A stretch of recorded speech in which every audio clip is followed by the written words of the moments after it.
What's up, guys? It's Dragonflight beta time. Yes, we're going to look at professional knowledge, how it's looking currently, what you need to know, and what my thoughts are on how you should maximize this early on. It's the most important resource for crafters, in my opinion, early on. So if you're completely unfamiliar, then professional knowledge is the talent point system for Dragonflight. And they have a huge effect because, generally speaking, every time you put in another knowledge point, you get one more profession skill, which has a huge effect on the quality of items you can craft. And there's also, generally, a lot of recipes that are locked behind. So, for instance, these Darkmoon air boxes, you can only get them if you have a specific amount of points in this node. So generating knowledge is hugely important. It gates recipes, it gates what item level, what quality the items you're going to craft from those recipes are. What's the effect of that? Well, it means it's going to be the main barrier to entry for both getting good recipes and crafting them at a high level, which is also going to be important. Which means you need to get as much knowledge as you possibly can. It's going to be very important to min-max your knowledge gains. So let's look at how you can acquire it. Now, I haven't spent much time on beta myself, but luckily other gold makers have, including Mantheus. So I've sourced most of this information from his video. You should check that out. There's a link in the video description.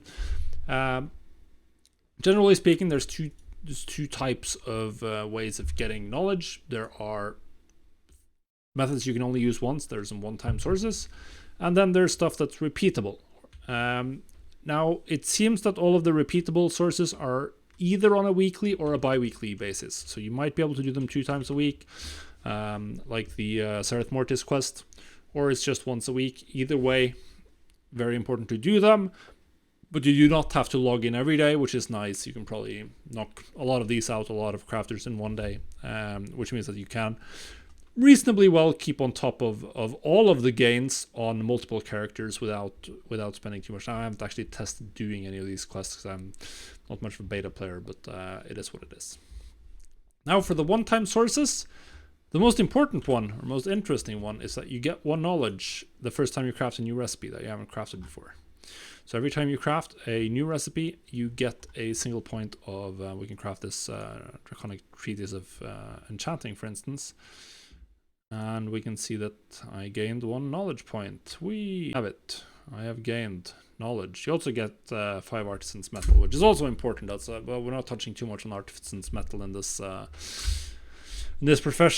video. It's a crafting reagent that's bind and pickup that limits a lot of relevant recipes. That's what we need. Other one-time recipes, or the other one-time methods, there are some one-time treasures that you can collect that grant you knowledge. There's also some quests in I don't remember the zone. I think it was in Onaran Plains.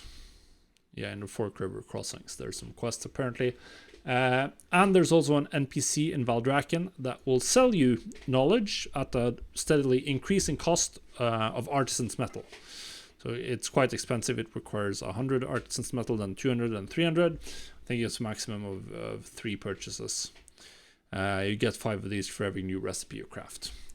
To know. Now for the repeatable sources, there's something called the Dragon Shard of Knowledge. This seems like something you get from endgame activities. Mantis just said it was a wide variety of activities. I'm assuming that's like M+, raid, PvP, all that jazz. Maybe callings or whatever the factions are in Shadowlands. Then you have the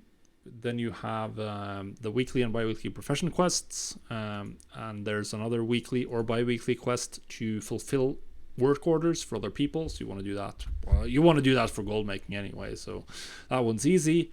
And lastly is the item that I just crafted, these treatises, draconic treatise on enchanting, studied to increase your Dragon Isles enchanting knowledge by 1. You can use this once a week, and they don't go on cooldown, but now I can't use it. So I've used this, the one on description. So I'm assuming this is going to reset with the weekly reset, which means you don't have to buy these day 1, but you have to buy them within the first 6 days before the first reset, essentially. You have to get one of these. Otherwise, you'll be behind forever. Just 1 knowledge, which isn't going to be huge, but yeah. So those are the methods. And obviously, you want to do them all. So that's it. Now, knowledge is power. As I said in the intro, knowledge is power. It's incredible how important it's going to be for gold making, because it gates higher quality items. What does that mean? Higher item level, higher potency of consumables. Well, are people going to pay more for that? Yeah, they're going to pay a lot more for that. It also gates access to crafting these items, and it gates access to crafting them at a higher quality, which means higher item level, and being able to craft them with missives, with other forms of optional reagents that include stuff that increases the item level up to a significant degree. So very, very important. Now, with the fact that most stuff is weekly or bi-weekly gated, it's very important to do everything in the first period, like the first week, as much as you can. If you have multiple crafters, that's going to take a lot of time potentially. Some of the stuff doesn't unlock at level 60. You may need to level. But you want to do this on as many characters as possible. You want to focus on getting all of your crafters into the territory where they can start working on these weekly and bi-weekly stuff. Because otherwise you fall behind. And if you fall behind, then you'll be forever behind. And that's going to be really bad in terms of your in terms of your competition. They're going to be ahead. They're going to have more recipes. They're going to have better recipes. That's very hard to compete with. Now, according to Mantheus, you can get about 15 to 20 knowledge per week from the repeatables. Well, I haven't tested personally. And then you have all of the one-time sources, and they have a huge effect. Like for inscription, there's more than 100 recipes here. And I'm assuming all of them give 1 knowledge each. That's 100 knowledge. That's enough to get almost max out crafting a single Darkmoon deck card box. So you can get this to... it's 110 points to get like absolutely all the skill points for becoming a god at crafting this recipe. Now, of course, you can't get all of these recipes right away. Some of them a lot of them are going to require the specific specializations to unlock them, so you won't be getting all of them, but you'll still be able to get like a good chunk of them, and you can use the knowledge you gain to unlock more recipes and then get more knowledge that way. Although that might not always be worth it. But that's very, very important. Obviously, you want to craft every recipe you can, which means you're going to have to invest a lot of gold early on if you want to get ahead of the curve. This is one of the easy ways to get ahead of the curve. So yeah, as I said, to get at the epic recipes, to get at a single epic recipe, well, that's a very important breakpoint, right? That's generally about 20 to 30 points. It's 20 for to get access to your first Darkmoon deck box. That's going to give you 10 points in archiving, 10 points in Darkmoon Mysteries, and then it's going to be a 1 point here, and you're going to be able to craft a Darkmoon deck, which actually you don't need a point, you can just unlock it. That's 20 points. And then if you want to max it out, as I said, then it's 30, 40, 30, actually 100 points.